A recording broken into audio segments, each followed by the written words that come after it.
Le 12 mars 1793, les habitants de Saint-Florent-le-Veil en Vendée refusent la conscription. Dans toutes les villes de France, le pouvoir républicain en place depuis le 21 septembre 1792 cherche à recruter 300 000 hommes pour aller se battre sur la frontière nord, le long du Rhin où la guerre fait rage. L'Europe entière s'est liguée contre la France révolutionnaire. Pourtant, la Vendée a été plutôt en faveur de la Révolution dans un premier temps. Elle a fait part de doléances en 1789 lors de la convocation des États généraux qui témoignent de sa volonté de mettre un terme au système féodal. D'ailleurs, elle envoie de nombreux députés à l'Assemblée nationale législative qui se réunit à partir du 1er octobre 1791. Cependant, plusieurs décisions prises par les députés déçoivent très fortement les Vendéens. Il y a d'abord les réquisitions de pain pour nourrir les troupes, ce qui affame les paysans vendéens déjà en crise au moment de la Révolution. De plus, dans ces terres très catholiques, la constitution civile du clergé à partir du 12 juillet 1790 passe très mal. Beaucoup de prêtres refusent de devenir des fonctionnaires et ne plus dépendre directement du pape. Progressivement, ces prêtres appelés réfractaires sont interdits de messe par le pouvoir républicain, puis expulsés du territoire. Le 10 août 1792, les révolutionnaires attaquent les Tuileries à Paris et capturent le roi. Il est guillotiné le 21 janvier 1793. Cet épisode ne déclenche aucune émeute en Vendée et n'est donc pas le motif principal, mais il montre que la Révolution a franchi un point de non-retour. Les populations éloignées de Paris sont très inquiètes. Surtout, on ne comprend pas la levée de ces 300 000 hommes, car les ennemis de la France ont été repoussés sur leurs frontières d'avant 1789. Le terreau est donc très fertile pour qu'éclate une révolte. Le début du mois de mars connaît ainsi des troubles dans de nombreux villages vendéens.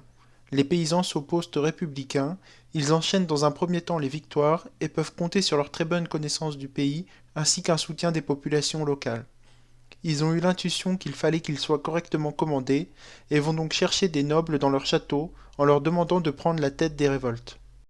C'est ainsi que le marquis de Bonchamp devient le premier chef de la guerre de Vendée.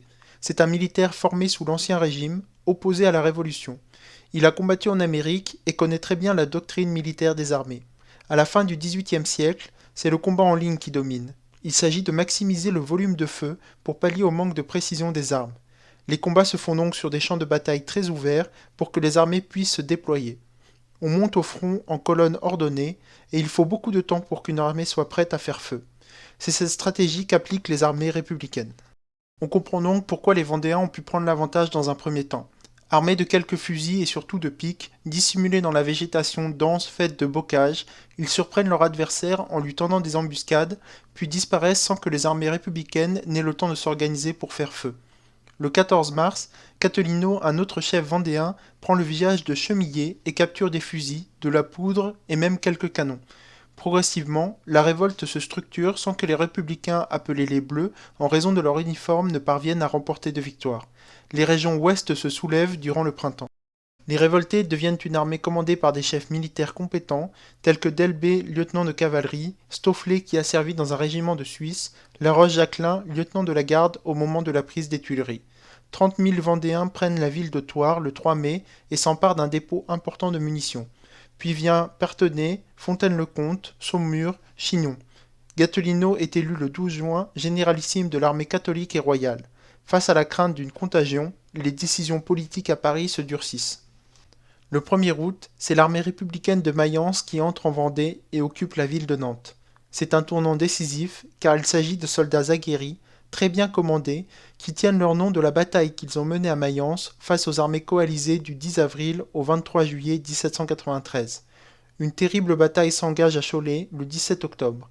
Il y a de nombreux morts, mais c'est chez les Vendéens pour qui le bilan est le plus lourd car ils perdent 2 de leurs chefs, Delbé et Bonchamp. En guerre depuis maintenant des mois, les Vendéens fatiguent et décident de passer la Loire vers le nord, pour rejoindre la révolte bretonne, et ils espèrent également avoir un soutien de l'Angleterre grâce à la proximité de la Manche. C'est le début de la virée de Galerne, un épisode qui marquera fortement la mémoire collective. Les républicains sont parvenus à remporter la victoire progressivement. S'il y a eu des exactions de chaque côté, ce sont les républicains qui ont la main dorénavant, et ils vont s'appliquer à mater l'insurrection avec violence. On ne fait plus de distinction entre insurgés, hommes, femmes ou enfants. C'est dans ce contexte que Jean-Baptiste Carrier est à Nantes après avoir repris la ville. Révolutionnaire convaincu, il a été envoyé pour mater l'insurrection. Les conditions lui sont propices, il existe dans la ville un tribunal révolutionnaire depuis mars 1793. Il a la confiance de Paris où la terreur est mise en place. Depuis juin 1793, c'est Robespierre, Marat et Danton qui dominent à la Convention et au Comité de salut public. On est dans un moment très violent de la Révolution qui se radicalise. Suite à la guerre, les prisons de Nantes sont remplies de prisonniers. Il faut les nourrir chaque jour et ils sont devenus un foyer d'épidémie. On les a déplacés sur des navires dans le port pour éviter qu'ils soient au centre de la ville. On manque alors cruellement de vivres. Carrier, avec les membres du comité révolutionnaire, prennent alors la décision d'exécuter certains d'entre eux. Ils mettent en place ce qu'il appelle la déportation verticale, c'est-à-dire la noyade. Les prisonniers sont chargés sur des barques à fond plat au milieu de la Loire que l'on coule. Les noyades ont lieu assez loin de la ville et de nuit, mais les corps ne restent pas au fond de l'eau. Ils remontent à la surface. La mémoire de la région est très marquée par ces massacres. Ce sont d'abord les prêtres réfractaires qui sont ainsi tués, environ 90 dans la nuit du 17 novembre. 58 autres périssent lors d'une deuxième noyade. Le 14 décembre a lieu la noyade la plus connue car elle concerne 129 civils. Les soldats républicains sont ivres et raflent au hasard dans la prison de Bonfray.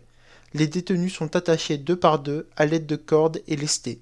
C'est sûrement cet épisode qui a donné lieu à la légende des mariages républicains qui explique que l'on aurait attaché un prêtre avec une jeune femme avant de les noyer ensemble.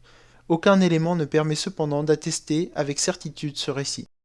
Ces noyades vont continuer avec celle des Galiotes du 29 décembre 1793 au 18 janvier 1794, puis celle de l'abbé de Bourgneuf le 27 février 1794. Au final, elles auraient coûté la vie à entre 2000 et 4000 personnes. Elles ne sont pas faciles à comptabiliser par manque de sources sur les chiffres, d'autant qu'elles étaient relativement tenues secrètes. Carrier est nommé secrétaire à la Convention le 27 juillet 1794. Il meurt guillotiné le 16 décembre de la même année, suite à de nombreux témoignages dentés contre lui. Le climat a changé depuis la chute de Robespierre le 27 juillet 1794. À l'ouest, à partir de janvier 1794, commence une répression très virulente appelée les colonnes infernales. Les Vendéens sont dans une situation critique. L'insurrection est progressivement matée, mais elle renaîtra en 1795, puis en 1799, puis encore une fois en 1815 et en 1832. Ces épisodes ont marqué durablement la mémoire de cette région. On en trouve des représentations dans les nombreux vitraux d'églises et monuments du souvenir.